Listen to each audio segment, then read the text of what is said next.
കോഴിക്കോട് ജില്ലയിലെ മണിയൂർ പഞ്ചായത്ത് മാലിന്യ സംസ്കരണത്തിൽ വ്യത്യസ്ത മാതൃകയാവുകയാണ്. റിപ്പോർട്ട് കാണാം.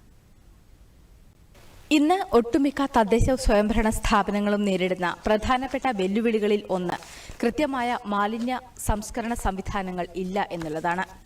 ഒപ്പം തന്നെ വീടുകളിൽ നിന്നും ശേഖരിക്കുന്ന അജൈവ മാലിന്യങ്ങൾ എങ്ങനെ സംസ്കരിക്കണം എന്ന ചിന്തയും ഇവരെയെല്ലാം അലട്ടുന്നുണ്ട്. എന്നാൽ കോഴിക്കോട് ജില്ലയിലെ മണിയൂർ പഞ്ചായത്ത് ഇതിന് കൃത്യമായ ഒരു പ്രതിവിധി കണ്ടെത്തിയിരിക്കുന്നു. 98% മാലിന്യങ്ങൾ കൃത്യമായി സംസ്കരിക്കുന്നതിനുള്ള സംവിധാനം ഇന്ന് പഞ്ചായത്തിലുണ്ട്.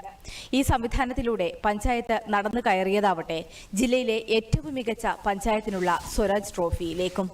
എങ്ങനെയാണ് പഞ്ചായത്ത് ഇത്തരത്തിലുള്ള ഒരു നേട്ടത്തിലേക്ക് എത്തിയതെന്നും എന്തൊക്കെ പ്രവർത്തനങ്ങളാണ് പഞ്ചായത്ത് നടത്തുന്നതെന്നും നമുക്ക് കാണാം. ജൈവമാലിന്യം ഉറവിടങ്ങളിൽ തന്നെ സംസ്കരിക്കുകയും അജൈവ മാലിന്യം ശേഖരിച്ച് തരംതിരിച്ച് പുനരുപയോഗം നടത്തുകയും ചെയ്യുന്ന ഏജൻസികൾക്ക് കൈമാറുകയും ചെയ്യും. പഞ്ചായത്തിലെ മുഴുവൻ വീടുകളിലും സ്ഥാപനങ്ങളിലും ജൈവമാലിന്യം ഉറവിടങ്ങളിൽ തന്നെ സംസ്കരിക്കുന്നതിനുള്ള തീവ്ര ശ്രമങ്ങൾ നടത്തുന്നുണ്ട്. ഹരിതകർമ്മസേനയാണ് ഇത്തരത്തിലുള്ള പ്രവർത്തനങ്ങൾക്ക് നേതൃത്വം നൽകുന്നത്. വീടുകളിൽ ഉപയോഗം കഴിഞ്ഞുള്ള തുണിത്തരങ്ങൾ ശേഖരിച്ച് ചവിട്ടി നിർമ്മിക്കുന്ന യൂണിറ്റും ഇവരുടെ നേതൃത്വത്തിലുണ്ട്. സംസ്ഥാന തലത്തിൽ ആദ്യമായാണ് ഇങ്ങനെയൊരു സംരംഭം ആരംഭിക്കുന്നത്. ഹരിതകർമ്മസേനയ്ക്കുള്ള വരുമാനദായക പദ്ധതികളായ റിംഗ് കമ്പോസ്റ്റ്, കാറ്ററിംഗ് യൂണിറ്റ് എന്നിവയും ശ്രദ്ധേയമാണ്.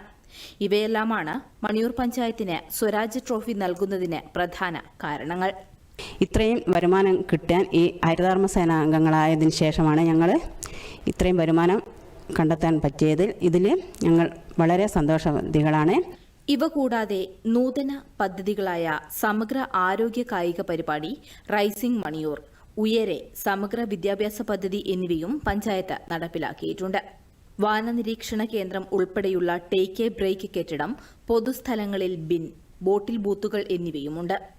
പൊതുജനങ്ങൾക്ക് മെച്ചപ്പെട്ട സേവനം നൽകുന്നതിന് പഞ്ചായത്ത് ഓഫീസ് പുനരുദ്ധരിക്കുകയും മികച്ച ഫ്രണ്ട് ഓഫീസ് സംവിധാനം ഏർപ്പെടുത്തുകയും ചെയ്തു.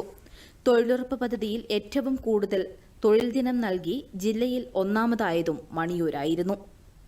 ഹരിതകർമ്മസേന 12,000-ലധികം വീടുകളിലും 800-ലധികം കച്ചവട സ്ഥാപനങ്ങളിലും ഈ ജൈവ അജൈവ വസ്തുക്കൾ ശേഖരിക്കാനുള്ള ഉപകരണങ്ങൾ സ്ഥാപിച്ചു. ഹരിതകർമ്മസേന ഒട്ടേറെ യൂണിറ്റുകൾ അല്ലാതെ തന്നെ പ്രവർത്തിക്കുന്നു. റിംഗ് കമ്പോസ്റ്റ് സ്വന്തമായി ഉണ്ടാക്കുന്നു. ഈ കാര്യങ്ങളൊക്കെ പരിഗണിച്ചാണ് മണിയൂർ ഗ്രാമപഞ്ചായത്തിന് ഈ വർഷം കോഴിക്കോട് ജില്ലയിലെ ഏറ്റവും മികച്ച പഞ്ചായത്തിലുള്ള സ്വരാജ് ട്രോഫി തന്നിട്ടുള്ളത്. 12,500 വീടുകളിലും 800ഓളം സ്ഥാപനങ്ങളിലും ജൈവ മാലിന്യ സംസ്കരണ പ്രവർത്തനങ്ങൾ പഞ്ചായത്ത് അവസാന ഘട്ടത്തിലേക്ക് എത്തിയിരിക്കുകയാണ്. പുഴകളും മലകളും കുന്നുകളുമൊക്കെയായി പ്രകൃതി മനോഹരമാണ് മണിയൂർ പഞ്ചായത്ത്. ഇപ്പോൾ വലിച്ചെറിയൽ സംസ്കാരം കൂടി ഇല്ലാതായതോടെ അതിന്റെ ഭംഗി ഇരട്ടിയായി. കേരളത്തിലെ എല്ലാ തദ്ദേശ ഭരണ സ്ഥാപനങ്ങൾക്കും മാതൃകയാക്കാൻ പറ്റുന്ന പ്രവർത്തനങ്ങൾ തന്നെയാണ് മണിയൂർ പഞ്ചായത്ത് നടത്തിവരുന്നത്. മണിയൂർ പഞ്ചായത്തിൽ നിന്നും ക്യാമറാമാൻ അനൂപ് കുമാറിനൊപ്പം ശരണ്യ അനൂപ്.